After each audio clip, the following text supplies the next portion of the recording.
All right. Well, in pure me fashion, I'm going to try to do this video without editing. So, let's reposition the camera and get started. I'm Scott, KO4 Tango November Lima, and this is a video about the 857D Manpack portable.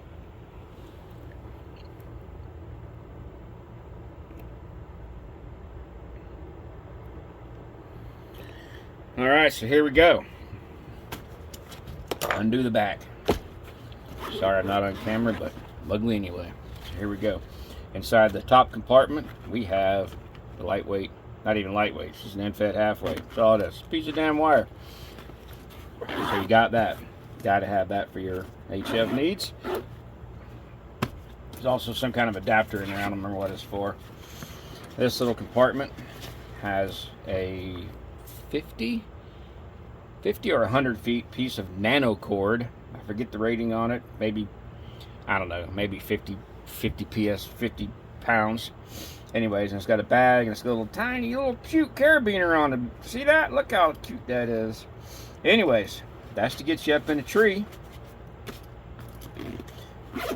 or over a lamp post or whatever you need. And inside the compartment, underneath this compartment, there's a Amazon 49-to-1 unknown. Works unknown balance. Unknown. No, that's an unknown. Works really good. Here is a, that's right, I forget now. I forget this. I think this is the survival antenna. Actually, this is a piece of coax and the survival antenna that you get from Amazon. Thing works really good. From what I understand, it's made from a military vet. I think actually maybe Vietnam. No, it wasn't Vietnam. Anyways, and then here's just another piece of little piece of coax, 316. Yeah, that's what it is.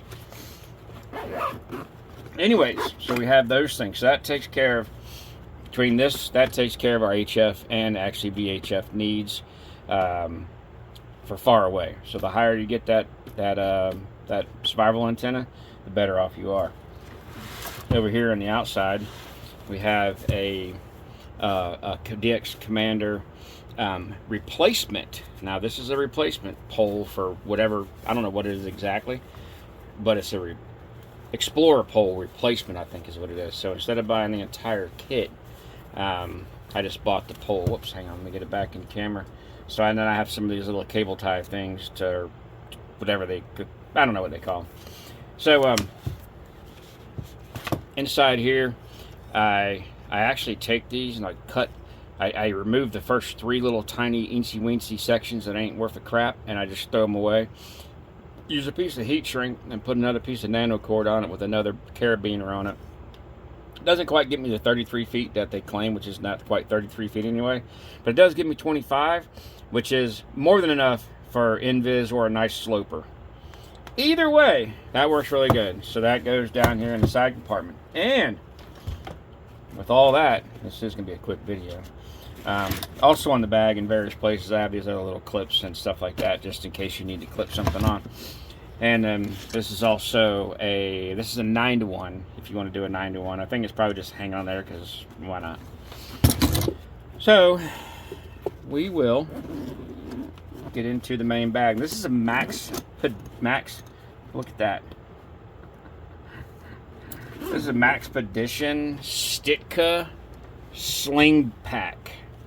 Now, probably take some editing to get all this in there that, you know, you can click and all that stuff, or you can just look it up on your own. Maxpedition Sitka Gearslinger. Now, I do have these, the tactical antenna. Now, these do work. They're not so great on HTs, but I found that if you put 20 watts through them, they work pretty good.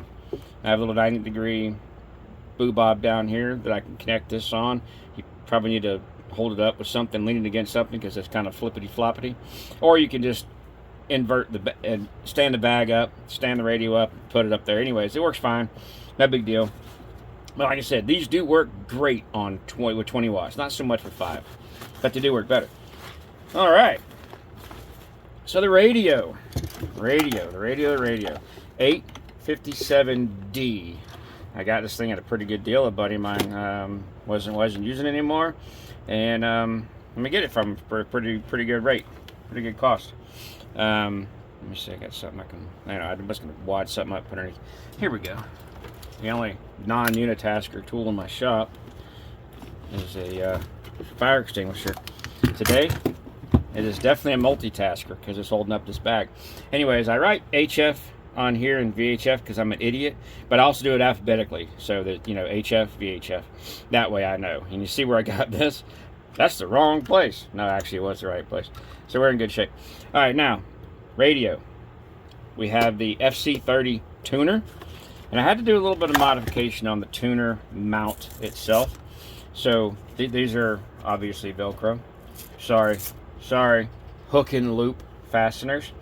So what I did was, in order for this wire to come out and not get in the way of this, I had to cut a small notch in the frame right here. You can barely see it. And then there's also some little rubber baby buggy bumpers on here that create a little bit of resistance so that the tuner doesn't slip around and what have you. Actually sits in there pretty good. So anyways, FC30 I believe is the part number, and here we have a bioenno 12 amp hour battery. The kit is actually big enough. I could put another 12 amp power back there. I could stack another 12 amp, you know, just for redundancy. You can't run them in parallel. You can run them in parallel. Don't listen to bioenno, but they say you're not supposed to do it. So anyways, if we plug in our radio, it's really great. It's a good radio. It's so good. I can't remember how to turn it on. So you do like that, and then you can take your wire off here. That doesn't work. Let me see. Get an antenna. Get an antenna wire. Got this antenna wire. Okay, there we go. So this is going into an infed half wave that is horizontal, but I'm on 5.5 right now. So let's how do we do this? I forget. Let's move this button, this knob, and let's get into some 20 meter maybe. I don't know. I got a couple frequencies stored. There's a lot of UHF, VHF in here, and there's also, once you get past that, we'll get into a 7.242 early bird net 3.0 Kalahari. There's her. Wait a minute. Maritime. I'm really surprised I'm not hearing anything on maritime, but I'm not. And I can't remember how to do my how do you? Jesus, I should really learn to reuse this radio.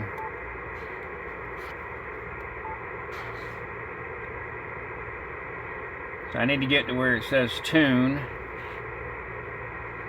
Got all my glasses on. We're gonna get to tune right there. We'll give it a tune. We'll see if it'll pick up anything. We're not getting anything on the maritime net right now, which, you know, HF hasn't been the greatest in the world. But this is the Manpack for the 857D. We have the Armoloq Cage on it. A little bit of modification.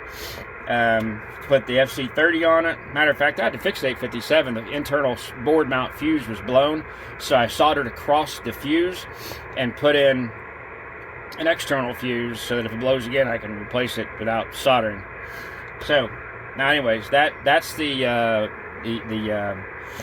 infed half wave antenna. So let's go over to the vertical. Same thing. Not a lot. Let's see if we can pick anybody up. Kilo Oscar 4 Tango November Lima. Is anybody listening? Is anybody listening? Is this frequency in use? It is maritime, so somebody's listening.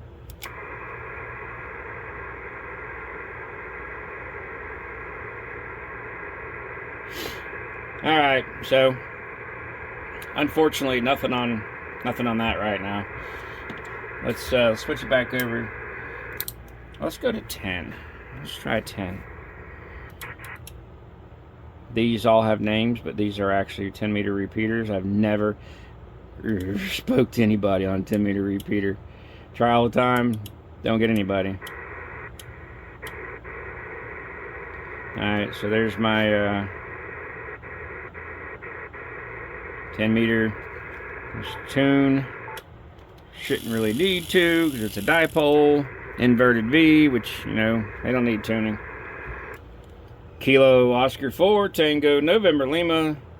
Is anybody on the 400? Is anybody on 400? Kilo Oscar 4, Tango November Lima. Alright, well, as expected, I didn't think anybody was going to be able to listen to me or hear me on HF today because HF has been not wonderful. But here's the plan. Here's the plan. We're going to use this radio in this bag on that battery on a full charge. Combination between doing this at work and doing it at home. And I'm going to use the survival plan of 3s every 3 hours. If you haven't heard, is you can also look it up on ARR. Anyways, I'm going to go every 3 hours for 3 minutes. I'm going to listen. I'm going to key up a couple times, and then I'm going to listen on a couple different bands. I'm going to use VHF and UHF, and I'm going to use HF. And we're going to listen for 3 minutes and also transmit a couple of times to see if we can reach anybody. And we're going to do this until that battery dies. And I'm going to try, like the Dickens, to document every bit of it. And I'm probably going to completely fail at it. But that's the goal, is to see how long in an SHTF situation will that 12 amp hour battery last you while you're trying to get information or contact somebody for emergency assistance. So that's what we're going to do. Probably not going to use any repeaters. That's a guarantee. You're going to hit somebody with that. Of course, in a SHTF, the repeater's probably going to be down. So we're going to work on it, and we're going to see how long 12 amp hours is going to get you. I know for a fact that if I was transmitting the entire time with this radio on full power, 100 watts HF, it would last me an hour. If I'm going to be doing this every 3 hours for 3 minutes of listening, and maybe a few different key ups here and there, key downs, I don't know, people call it different things.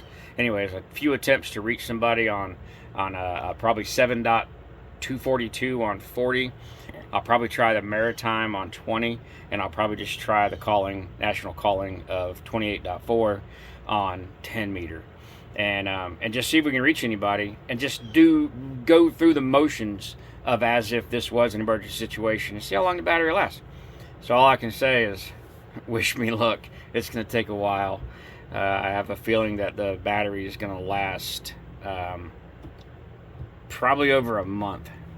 The parasitic draw will probably take it down more than me using the radio will. Anyways, that's all I got for right now. And this is Kilo Oscar 4 Tango November Lima. And by the way, I've been dieting. Do I look thinner? I look sexy, right? Anyways, 73. Y'all have a good one.